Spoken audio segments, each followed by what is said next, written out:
Tonight, the identity of a murdered woman in Baton Rouge is released. And what student government has planned for the semester. Newsbeat starts right now.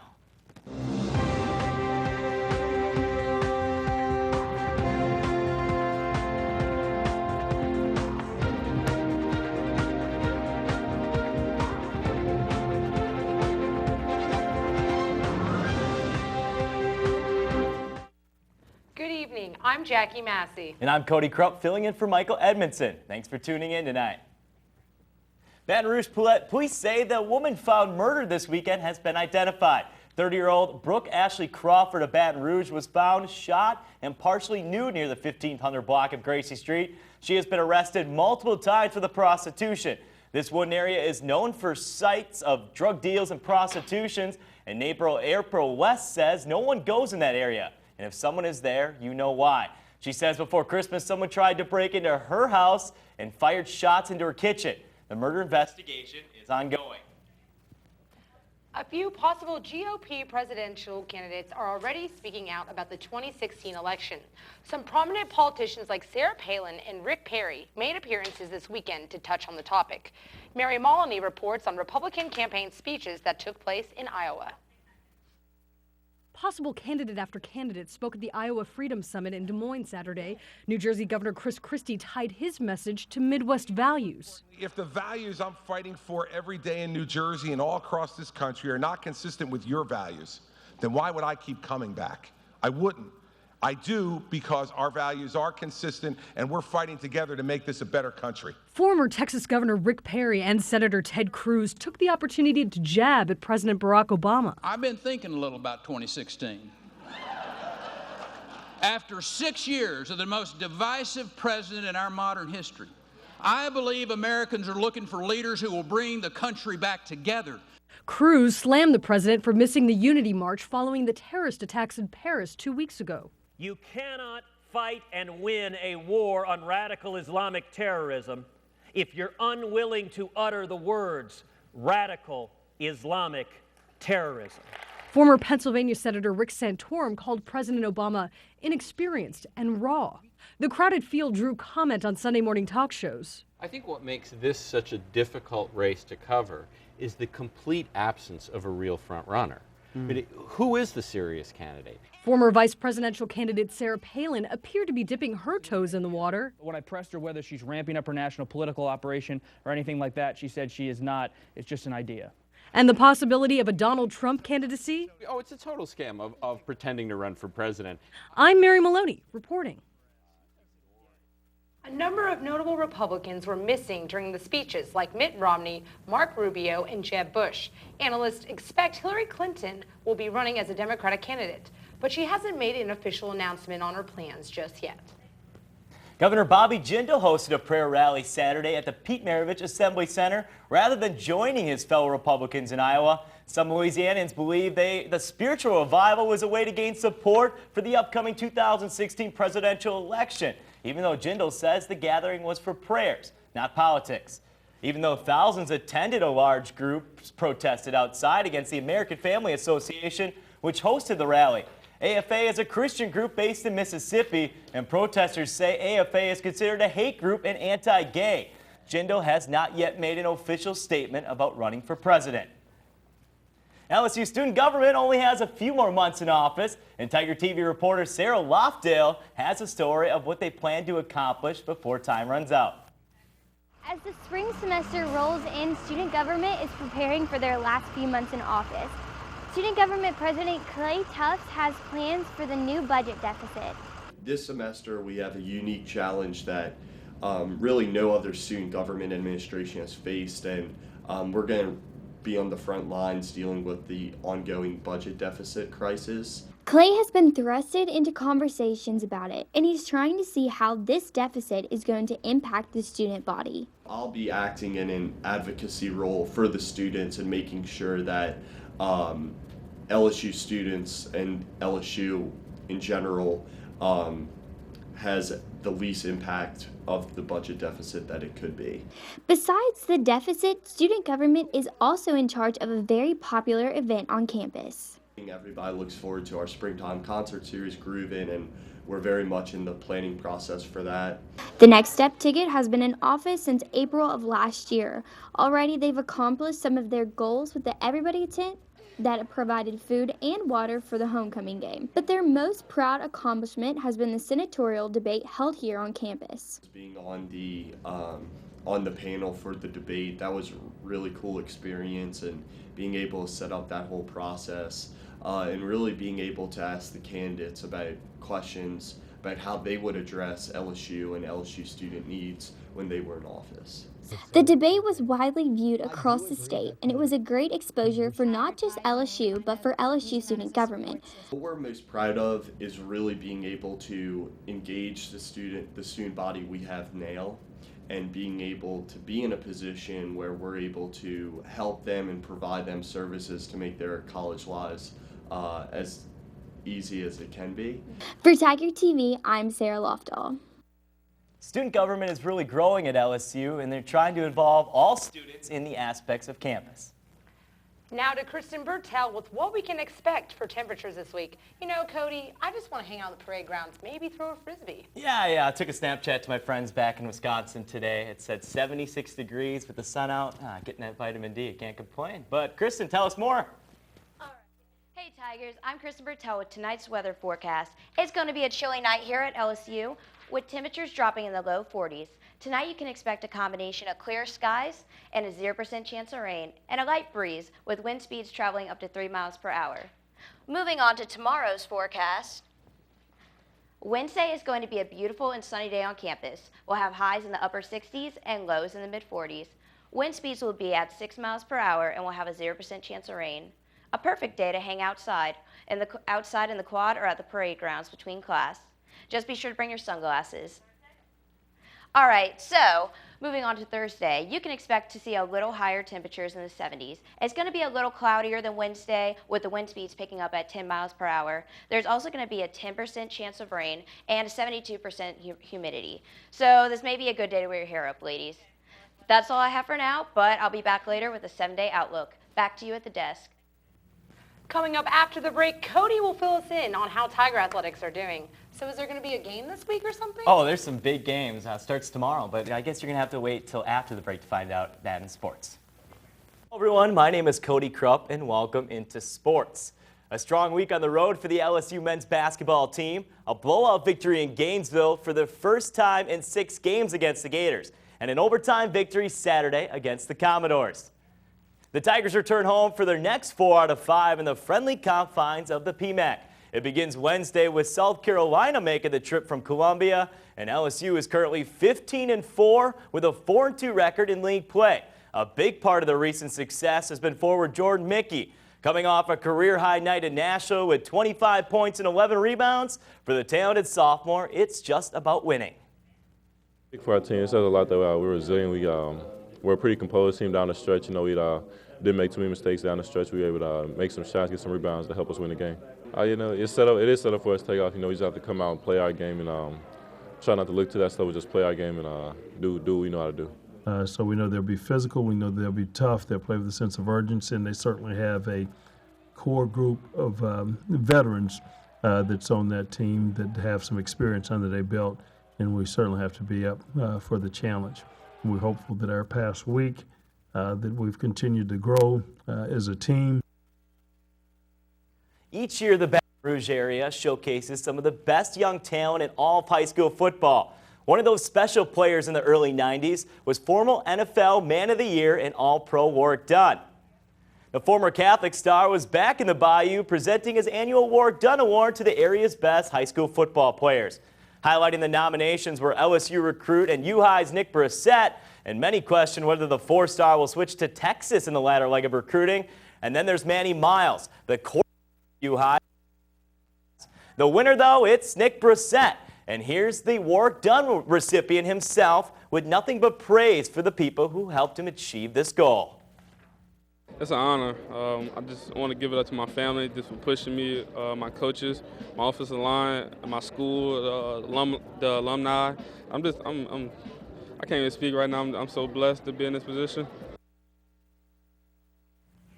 LSU football news, new defensive coordinator Kevin Steele has been offered a 2-year contract worth $1 million. His deal is approved by the Board of Supervisors this Friday and is $300,000 less than his predecessor, John Chavis.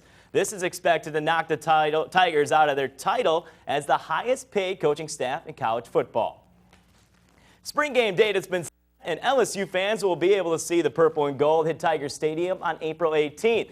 Here's some other key dates, including a March 27th Pro Day and a student appreciation practice being held on April 16th. 150 wins over the past 3 seasons, the program in the nation, 5 out of 7 SEC championships. So it's safe to say the expectations are high for 2015. And for Coach Maneri and his squad, they just want to keep improving and keep working. When spring rolls around, everybody's hoping for Omaha, everybody's hoping for a national championship, and that's always going to be the goal here. As long as I'm the coach here, I can tell you that's going to be the goal. We're excited about this team. I think we've got a chance. I'm particularly excited about some of these young pitchers that we have in our program now. Of course, they're freshmen and they're going to have some growing pains. There's no question about that. But there's some talent there. For the first time this season and the 4th time in her career, Reagan Corval has been named SEC Gymnast of the Week.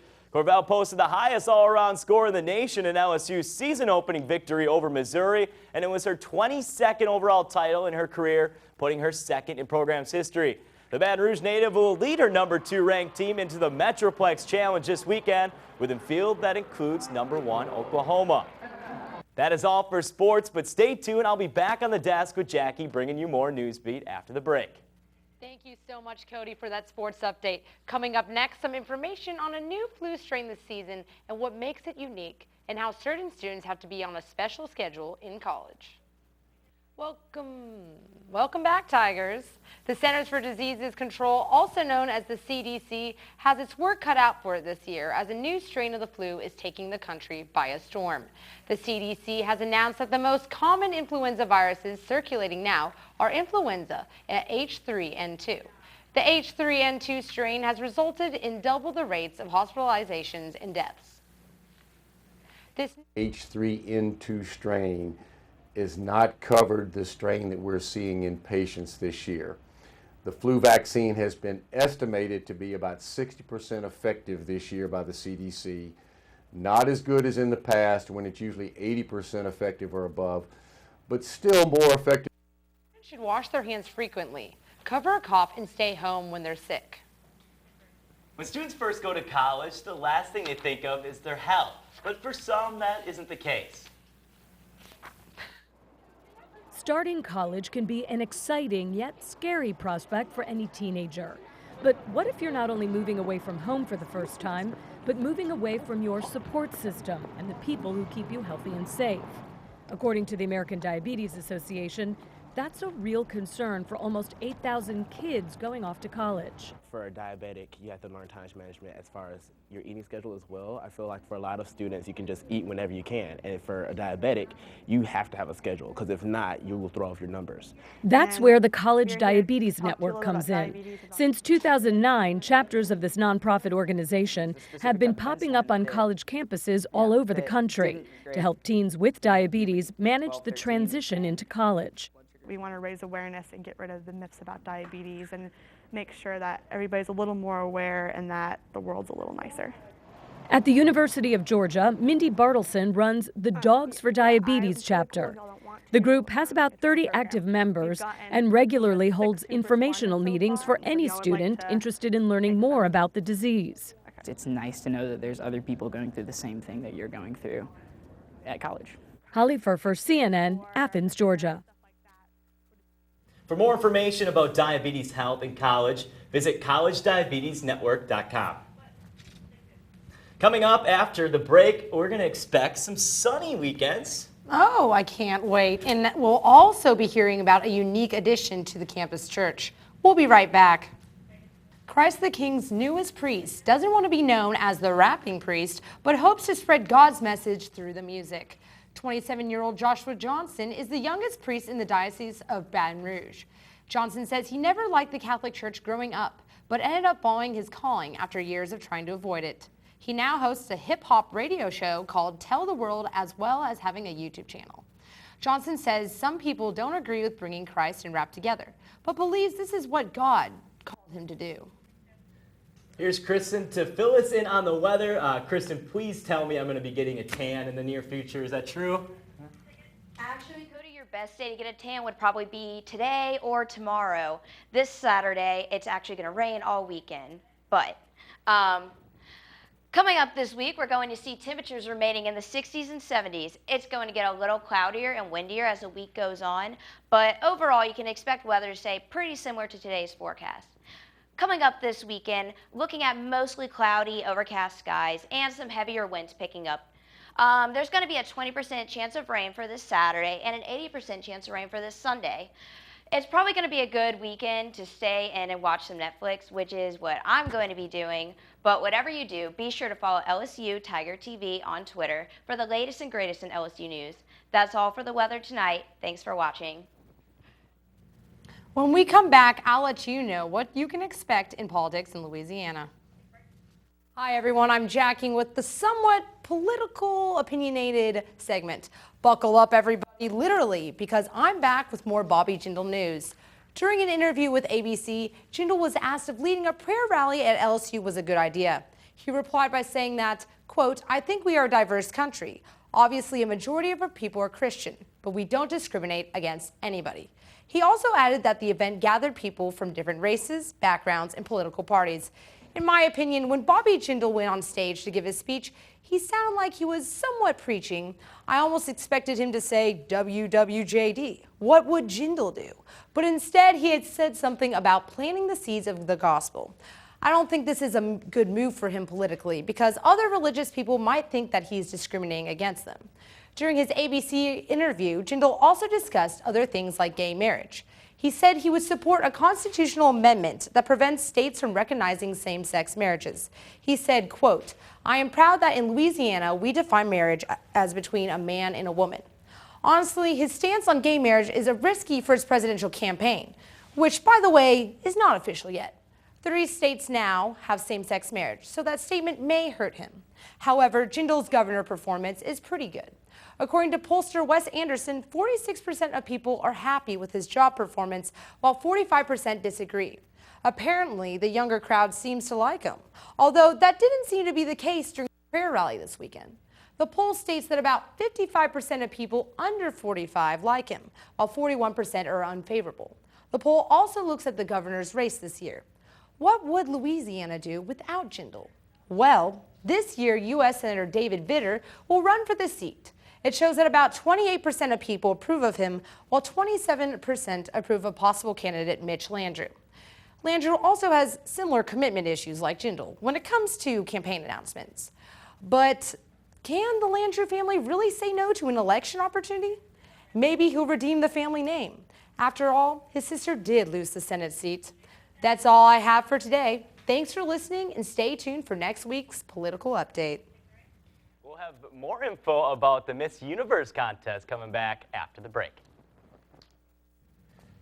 My future girlfriend, Miss USA was so close to another crown. Nia Sanchez was the first runner-up next to Miss Colombia Polino Vega for the Miss Universe title. Good one. I know. You know what? I thought she was going to win after coming so far. Yeah, but the thing is, out of the 3 women, Miss USA, she's beautiful, red, white, and blue. And your girlfriend. And my girlfriend, all in one. But she's 24 years old and from Nevada, and she said her favorite part of pageants is the interview. Wow, who would have thought? You know, she said she's practiced with her roommate, Miss Australia, Tegan Martin, who made it into the top 10. And Sanchez is going to be the winner of so many hearts around America. What do you think? Well, personally, I haven't been following Miss Universe as well as I probably should, but I can tell you that I think LSU basketball might win tomorrow. I hope so too. Are you going to be there? I'm going to be there, but thank you for joining us. Make sure to check us out at tigertv.com, and we'll see you next week.